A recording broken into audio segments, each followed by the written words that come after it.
आज है 14 अगस्त 2024। तो आज आप लोगों का लेक्चर नंबर 44 होने वाला है। इससे पहले लेक्चर नंबर 43 में आप लोगों को लास्ट में एमसीक्यू करवाया जा रहा था, तो उस सीरीज़ को भी आज बरकरार रखेंगे। और फिर हम लोग आज मगध के उत्कर्ष के बारे में, मौर्य साम्राज्य जो हम लोग पढ़ रहे थे, उसके बाद जो बिंदुसार शासक था उसके बारे में पढ़ेंगे, क्योंकि हम लोगों ने मौर्य साम्राज्य में चंद्रगुप्त मौर्य के बारे में पहला पढ़ चुका था। तो लास्ट क्वेश्चन हम लोगों ने किया था कल लेक्चर नंबर 43 में, बुद्ध के समकालीन धार्मिक संप्रदायों का उल्लेख बौद्ध साहित्य में किस प्राप्त होता है? तो ब्रह्मजाल सूत्र में प्राप्त होता है। तो आज शुरू करते हैं lecture number 44। Let's start the topic. तो इस प्रकार से आप लोग का क्वेश्चन रहता है कि ऋग्वेद का संबंध किससे है? तो साकाल से संबंधित है। और फिर यजुर्वेद का कण्व से संबंधित है, सामवेद का राणायिनी से संबंधित है, और अथर्ववेद का पिप्पलवाद से संबंधित है। ये आप लोग का जो है मैचिंग करने में इस प्रकार से क्वेश्चन पूछे जाते हैं। और ये सारा जितना भी आप लोग का एमसीक्यू कराया जा रहा है, ये सारा आप लोग का पीवाईक्यू अर्थात प्रीवियस ईयर क्वेश्चन है। आगे आप लोगों का विदेह माधव का अपने पुरोहित गौतम राहुगण के साथ पूर्व दिशा की ओर जाने का कथानक किसमें उल्लेखित है? तो ये सतपथ ब्राह्मण में उल्लेखित है। और ये जो पूर्व दिशा की ओर जाते हैं, ये सदा नीरा अर्थात गंडक नदी के पास जाते हैं। और ये कहानी किस में है? तो आग का गोला में है। नेक्स्ट है आप लोग का, फिर ये मिलान करने में आता है शाक्य किससे संबंधित है? तो कपिल वस्तु वही गौतम बुद्ध के जो पिता थे। कोलिय रामग्राम से संबंधित है। मौर्य पिपली वंश से संबंधित है। लिच्छवी वैशाली से संबंधित है। ये सब आप लोग को बताया गया इसमें से। आगे है पाली धार्मिक ग्रंथों को कालक्रमानुसार व्यवस्थित करे। तो संयुक्त निकाय, चुल्लवग, सुत्त निपात, बुद्ध वंश। तो सबसे पहले चुल्लवग हो जाएगा, उसके बाद आप लोग का सुत्त निपात हो जाएगा, फिर बुद्ध वंश हो जाएगा, और फिर लास्ट में हो जाएगा संयुक्त निकाय। तो इस तरह से BCDA हो जाएगा। BCDA देख लीजिए, ये है। नेक्स्ट आप लोग का हड़प्पीय स्थलों से नगर योजना के अंतर्गत गढ़ी नगर का मध्य भाग एवं बाहरी भाग प्राप्त किससे हुए? तो धौलावीरा से प्राप्त हुए हैं। फिर आगे ये आप लोग का मिलान करने वाला है। दीर्घ निकाय से किससे संबंधित है? तो महापरिनिब्बन सूत्र से संबंधित है। खुद्दक निकाय धम्पद से संबंधित है। विनय पिटक खंडक से संबंधित है। अभिधम पिटक कथा वस्तु से। निम्न प्रापाषाण काल में क्या हुआ था? तो शिकार एवं खाद्य संग्रहण शुरू हुए थे। उच्च प्रापाषाण काल में शिकार एवं खाद्य संग्रहण थे, जबकि मध्य पाषाण काल में फिर पशुपालन प्रारंभ हो गया था, शिकार भी होते थे। फिर नवपाषाण काल न्योलिथिक एज में आप लोग का खाद्य उत्पादन अर्थात उत्पादन करना प्रारंभ हो चुका था। अब आगे देखते हैं। आगे आप लोगों का राजा सुदास, जिसके विषय में ऋग्वेद में वर्णन है कि उसने 10 राजाओं को पराजित किया, किस जन से संबंधित है? तो दसरा युद्ध का वर्णन आप लोगों को कई बार बताया गया। तो ये किस राजा सुदास किस वंश से संबंधित, किस जन से संबंधित थे? तो तुत्सु जन से संबंधित थे।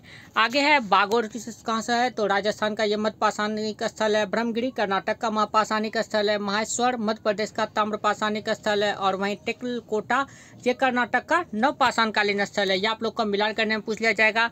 और जितना भी क्वेश्चन आप लोग को अभी तक करवाया गया, उसमें से लगभग क्वेश्चन आप लोग को मिल रहा है, और जो नहीं मिल रहा है तो उसे आप लोग अपने रजिस्टर में नोट करने का प्रयास करें। और ये जो मध्यपाषाण काल में ही पशुपालन के साक्ष्य मिले हैं, और ये आप लोग को जस्ट पीछे वाला क्वेश्चन में बताया गया है। नेक्स्ट है, किस आदि ऐतिहासिक स्थल से मोटे रेशम के धागे का प्रमाण मिला है? तो नेवासा से मोटे रेशम के धागे का प्रमाण मिला है। आगे है कथन और कारण। इस प्रकार के क्वेश्चन हम लोगों ने कई किए हैं। प्रारंभिक आर्य अधिवासी सिंधु नदी तथा इसकी उपनदियों द्वारा प्रतिनिधित्व की जाने वाली 7 नदियों की जमीन पर आधिपत्य स्थापित करने में संलग्न रहे। ये कथन हो गया, तो बिल्कुल सही है। कारण है, विभिन्न आर्य जनजातियों के बीच संघर्ष दृष्टिगोचर होता है। तो ये भी बिल्कुल सही है। तो कथन तथा कारण दोनों सही है, और ये कारण जो है कथन की सही व्याख्या है, ये लिख दिया गया है। आगे आप लोगों के लिए ऐतिहासिक क्रम में व्यवस्थित करना है कौन कौन है। तो ताम्र पाषाणिक युग है, लौह युग है, कांस्य युग है, पाषाण युग। ये तो आप लोग खुद से कर सकते हैं। पहला हो जाएगा कांस्य युग, दूसरा हो जाएगा ये ताम्र पाषाण युग, तीसरा हो जाएगा कांस्य युग, और चौथा लास्ट में हो जाएगा लौह युग। तो हो जाएगा DACB। देख लीजिए इसका आंसर क्या है, DACB बिल्कुल सही है। आगे है, इन देवताओं को ऋग्वैदिक कालीन समाज में उनके महत्व को क्रम में व्यवस्थित करें। अग्नि, वरुण, इंद्र, मरुत। तो इंद्र के लिए 200 सूक्त का वर्णन किया गया है श्लोक का, और इंद्र के लिए 250, अग्नि के लिए 200। तो सबसे महत्वपूर्ण देवता इंद्र हो गए 1 नंबर पे, 2 नंबर पे अग्नि हो गए, 3 नंबर पे वरुण के लिए 30 श्लोक का वर्णन किया गया, फिर 4 नंबर लास्ट में आ जाएंगे मरुत। तो इसका आंसर हो जाएगा आप लोगों का CABD। ठीक है, अग्नि के लिए 200 श्लोक, वरुण के लिए 30 श्लोक, इंद्र के लिए 250 श्लोक।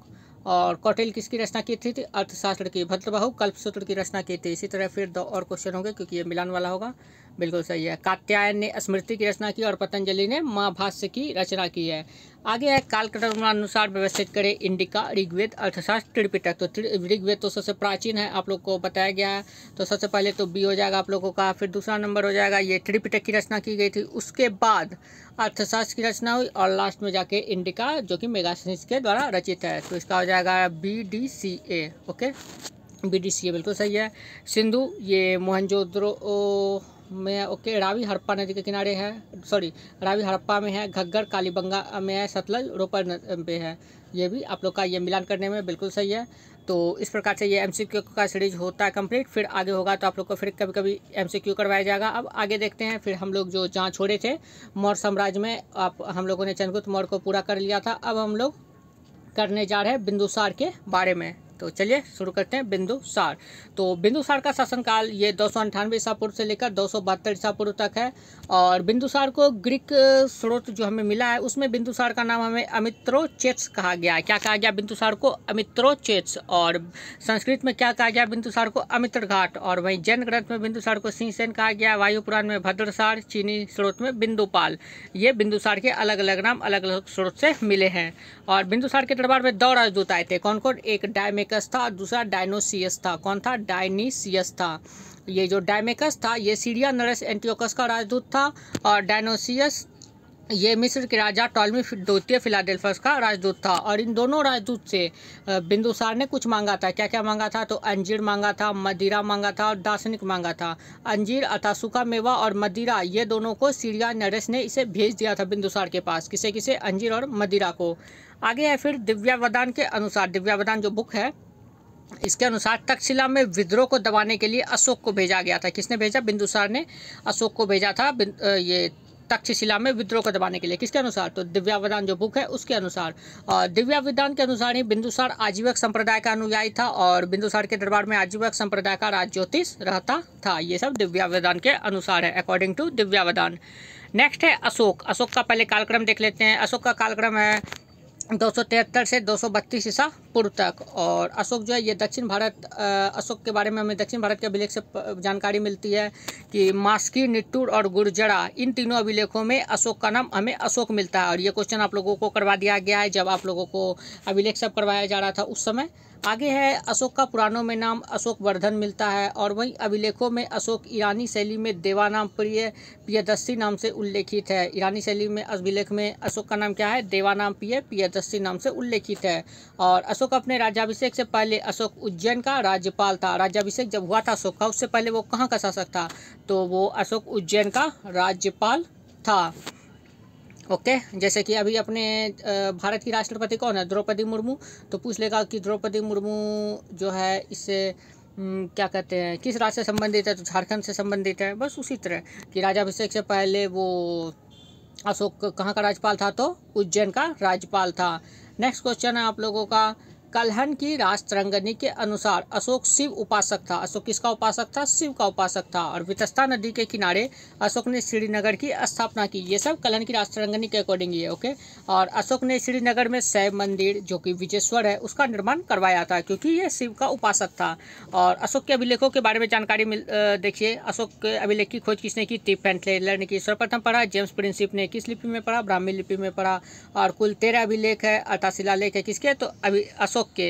ये सभी क्वेश्चन आप लोगों को करवा दिया गया था जब अभिलेख के बारे में पढ़ाया जा रहा था। अभिलेखों में एकमात्र रानी कारुवकी और पुत्र तिवर का उल्लेख है। किसका उल्लेख है? एकमात्र रानी कारुवाकी और पुत्र तिवर का उल्लेख है। प्रयागराज से जानकारी मिलती है हमें। और फिर इसका जो 13 शिलालेख था, इन 13 शिलालेख में प्रथम शिलालेख में क्या क्या था वो देखते हैं।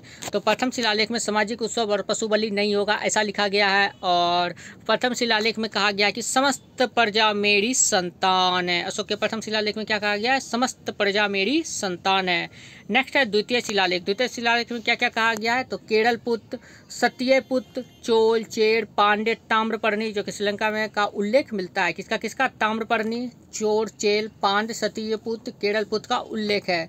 और वहीं द्वितीय शिलालेख में लोक कल्याण और मानव चिकित्सा की बात की गई है। ये क्वेश्चन डायरेक्ट ऐसे पूछ लेता है कि अशोक के किस शिलालेख में मानव चिकित्सा की बात की गई है? तो द्वितीय शिलालेख में। आगे है तृतीय शिलालेख। तृतीय शिलालेख में है रज्जु को, जो कि अधिकारी होता था, इसकी नियुक्ति की बात की गई है तृतीय शिलालेख में। सजा एवं पुरस्कार का वर्णन किया गया है। इसके अतिरिक्त युक्त एवं प्रादेशिक की नियुक्ति की गई है। महामात्य को आदेश देते हैं कि प्रत्येक 5 वर्ष पर राज्य का दौरा करें। ये कौन आदेश देते हैं? तो तृतीय शिलालेख में अशोक ऐसा आदेश देते हैं। अब तृतीय के बाद डायरेक्ट 5वां शिलालेख, क्योंकि जो जो इंपॉर्टेंट शिलालेख रहेंगे उसी के बारे में हम बात करेंगे। अब 5वां शिलालेख में क्या क्या वर्णन है? तो धम्म महामात्य नामक अधिकारी की नियुक्ति की बात की गई है, इसमें इसका वर्णन है। और मौर्यकालीन वन व्यवस्था का उल्लेख है कि उस समय वन व्यवस्था जो थी उसका उल्लेख किया गया किसमें? तो 5वां शिलालेख में। अब नेक्स्ट क्लास जो होगी कल, तो आप लोगों को 15 अगस्त है, तो 15 अगस्त में कल आप लोगों को कुछ इंपॉर्टेंट फैक्ट बताया जाएगा, जैसे कि आप लोग जो असाइनमेंट जमा करते हैं पीजी सब में, तो वो किस प्रकार से लिखना चाहिए और डायग्राम किस प्रकार से बनाना चाहिए, तो इसकी जानकारी कल दी जाएगी। और फिर नेक्स्ट क्लास आप लोगों का फिर होगा तो 16 अगस्त को करवाया जाएगा। और फिर जब करवाया जाएगा तो उसमें फिर आप लोगों को 11वां शिलालेख के बारे में बताया जाएगा, 12वां शिलालेख, 13वां शिलालेख। 13वां शिलालेख बहुत इंपॉर्टेंट है, क्यों?